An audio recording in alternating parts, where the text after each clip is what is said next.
6 থেকে 7টা কচি লাউ পাতাকে ভালো করে ধুয়ে নিয়ে জলটা ঝরিয়ে নিয়ে এভাবে পরপর রেখে মুড়িয়ে নিয়ে ভালো করে ছোট ছোট পিস করে নিয়েছিলাম। আর এই যে ডগার দিকে ডাঁটিগুলো দেখছো, এগুলো কিন্তু ফেলে দিয়েছি।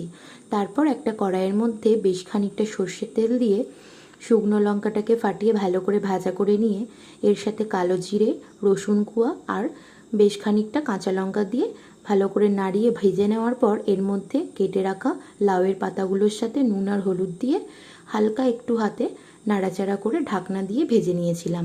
আর একদিকে নিয়েছিলাম 6 থেকে 7টা চিংড়ি মাছ ভাজা। সমস্ত কিছু ভাজা হয়ে গেলেই শিলনোড়াতে যদি এটা করো খুবই টেস্টি হবে। মিক্সিতেও করতে পারো, কিন্তু শিলনোড়ায় বাটাটাই হলো আসল স্বাদ। শিলনোড়ার মধ্যে সমস্ত কিছু দিয়ে তার সাথে শুকনো নারকেলের গুঁড়ো দিয়ে মেখে ভালো করে বেটে নিলেই এত সুন্দর একটা টেস্টি লাউ পাতা বাটা চিংড়ি হয়ে যাবে। কেমন লাগলো রেসিপিটা জানিও।